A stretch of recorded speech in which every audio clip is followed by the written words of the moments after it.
Welcome back, friends, and thank you for joining me in the kitchen today. And if you are new here, my name is Kim, and today I am just going to show you how I make some very easy cream cheese apple danishes. Now, these are so good, so delicious. In my bowl here, I just have a half of a pack of cream cheese. So 4 ounces of cream cheese, and it is at room temperature. I let it get nice and soft because we need to mash it up, and then I just added a tablespoon of sugar. But this is a really quick and easy recipe. It's even quicker if you buy pie filling. Now, I didn't opt to buy pie filling today. I had some Granny Smith apples. So I just took a couple of Granny Smith apples, and I'll show you what I did. I just peeled and cored 2 Granny Smith apples, and then I chopped them into very small dices. And then I just put them in a small saucepan with 2 tablespoons of butter and 2 tablespoons of brown sugar and a teaspoon of cinnamon. And then I just let that cook up until they were nice and tender. Let them cook down, and they are sitting here and they are just cooling off. They are still warm, but they are cooling off. I just want to make sure and get all that sugar mixed up in here. And I apologize, it is warm today and very, very windy. It is in the high 50s today, but we have probably, I don't know, 20, 30 mile an hour winds out there. It's pretty bad right now, so you probably hear my wind chimes out there going crazy right now. And my chickens are being very noisy. Now, I'm going to add a little bit of lemon juice, and instead of using a whole lemon, because I only need about a tablespoon of lemon juice, I'm just going to use this real lemon. It's 100% lemon juice. I'm just going to eyeball it, just about a tablespoon in there. I'm not going to break out a whole lemon, just to use a tablespoon of juice. I always keep lemon juice on hand, because I do a lot of canning, so I always have that lemon juice, and that is the same I use for canning. Oh, I am spilling this everywhere. Let's see, I guess I got half a teaspoon, so I'm going to do 1 teaspoon. And this is just some vanilla extract. Just did a teaspoon of that, and that's all there is to our filling. Oh, I'm splashing it everywhere. I'm just going to off my spoon. I'm just going to give this a good mix.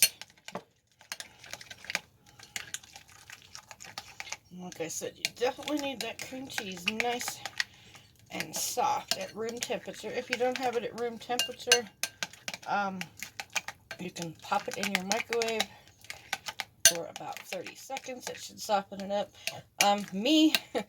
I usually have my coffee going all day, my coffee pot going, and I just take my pack of cream cheese and I just set it on top of my coffee maker because it's warm up there, and I leave it sit there for about 5 minutes and then just flip it over onto the other side and just let it sit there, and I just leave it in the wrapper, and it will warm up your cream cheese and bring it to room temperature in probably about 10 minutes. So that's always a tip if you don't want to put it in the microwave.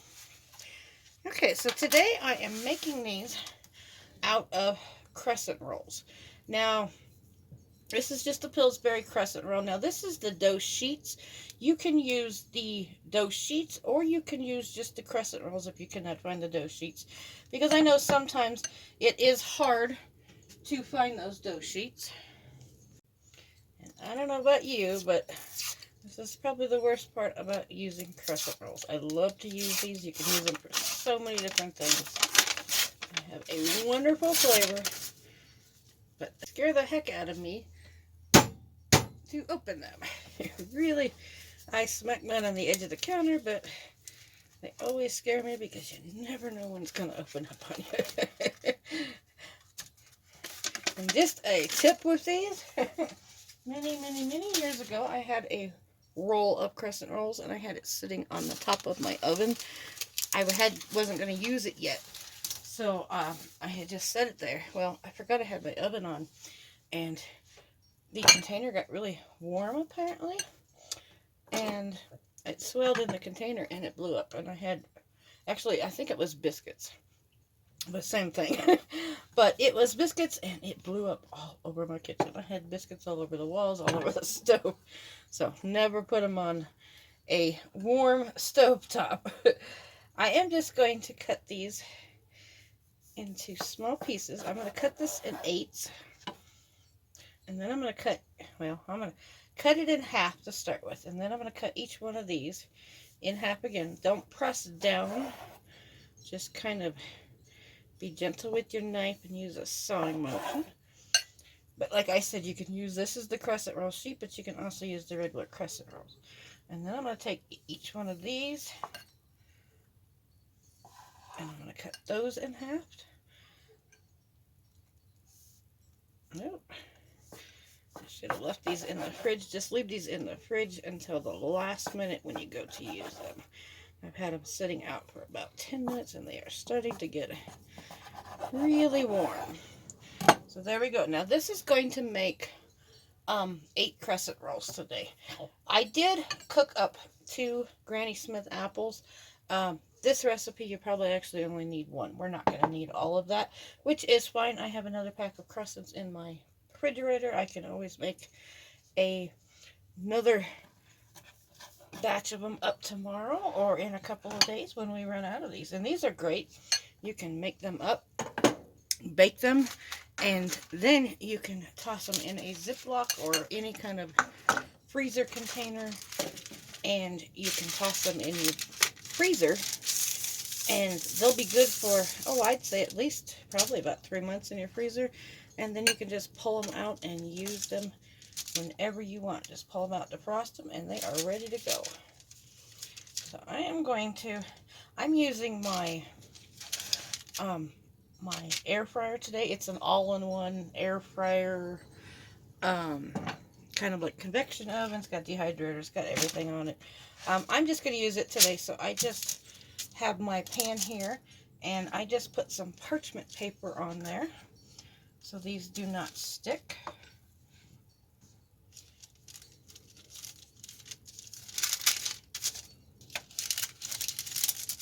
Just kind of want to spread them out. We do not want them touching. And then I am going to take, this is just a 1/2 cup measuring scoop.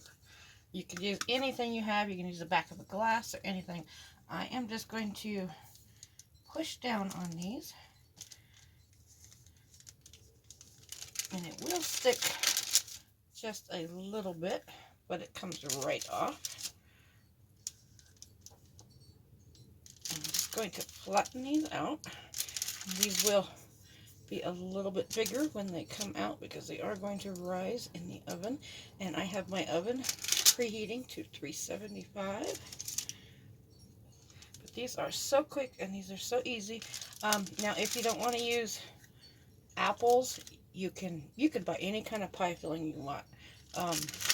You can get apple pie filling, cherry. They've got strawberry. They even have lemon curd. You could put some lemon curd. These would be really, really good if you love a lemon Danish. And I have also thought, I have never tried it, about using some Nutella. I've never had Nutella. I always keep saying I want to try it. I want to try it for years. I've been saying I'm going to try it. And I have never bought it. It's just not something I think to buy in the store. Just going to flatten that one just a touch more. But these would also be good with cream cheese and Nutella. At least if Nutella is as good as everybody says it is. One of these days, I will go out and buy me some and find out for myself, because I never remember, and I just never go down that aisle in the store to buy me some. So I'm just going to take 2 spoons. I have found is the easiest way. And I just want to get just a dollop. I don't know, I would say maybe about a tablespoon. And I'm just going to flatten that out right on top. Now, when these rise in the oven, they will rise around the outside edge like a Danish, and the cream cheese and the apples will kind of sink down in there. I will show you that at the end.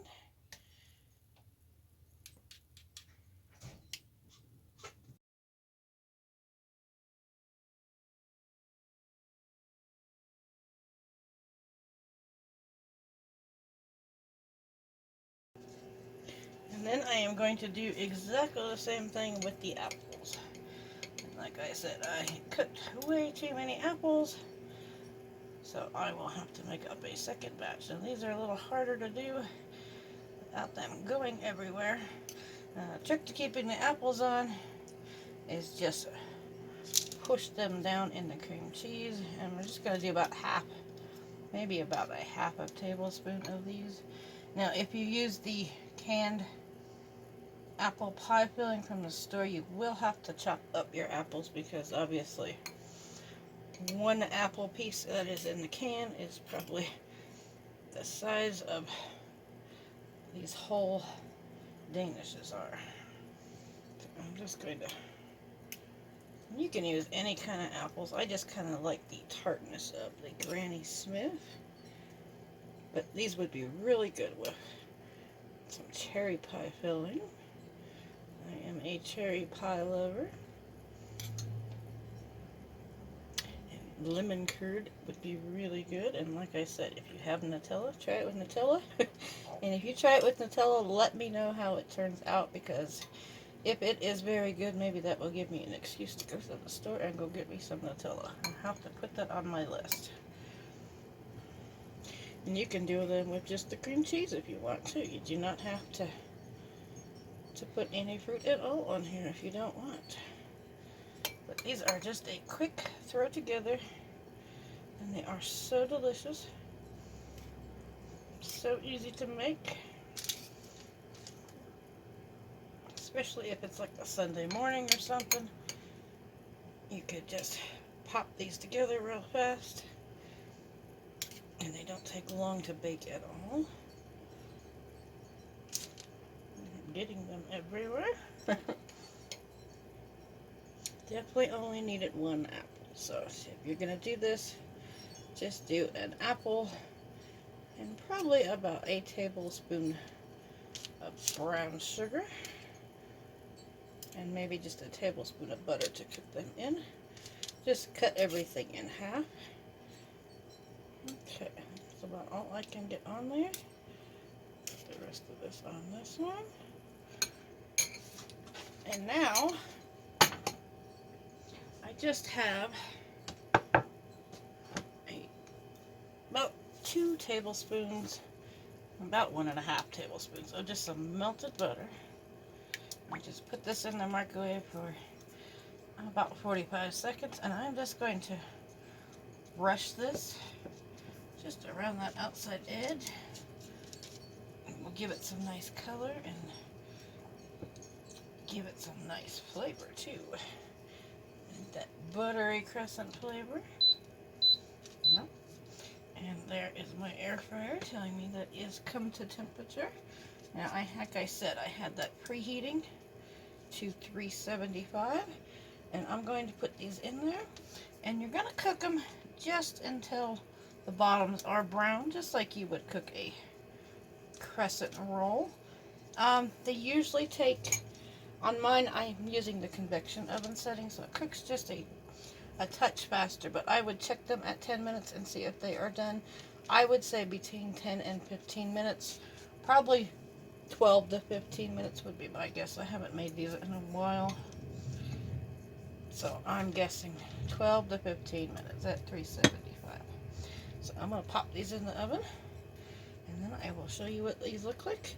And these would even be good if you did these the night before, so you have breakfast for your kids, or just a quick snack as you're running out the door if you got to go to work. Husband is on his way out to work. He can grab a couple in the morning with his coffee. So I'll see you back here in a couple minutes. I'm going to go put these in the oven. And these look delicious. They are hot out of the oven. Oh, the house smells so good. I am just going to put them on my cutting board here to cool off. Aren't those just absolutely gorgeous? They look so good. And they are a lot smaller than what you get in the store, but you could always have a couple with your coffee. But they are delicious, and I encourage you, if you make these, to make yourself a double batch, because they will not last long in your house. there you go. I will bring you down and give you a closer look at these. Don't they just look absolutely delicious? So like I said, they are great if you make them. You can even eat them warm if you would like, or you can make them the day before and they will taste just as good. Look at those apples on there, and like I said, you can use any kind of topping you want, or you can just use plain old cream cheese. But I encourage you to try these. They actually took about 11 minutes in my oven, so just set your oven for 10 minutes or set your timer for 10 minutes, and then check them every couple of minutes after that. And you just want to cook them until the bottoms are browned, and then they will be completely done. But you get that cream cheese and that apple in there. So we will have some of these for tomorrow morning's breakfast. So I want to thank everybody for following along with me today, and I hope you get a chance to try this easy crescent roll recipe. So thanks for watching, enjoy, and have a great day.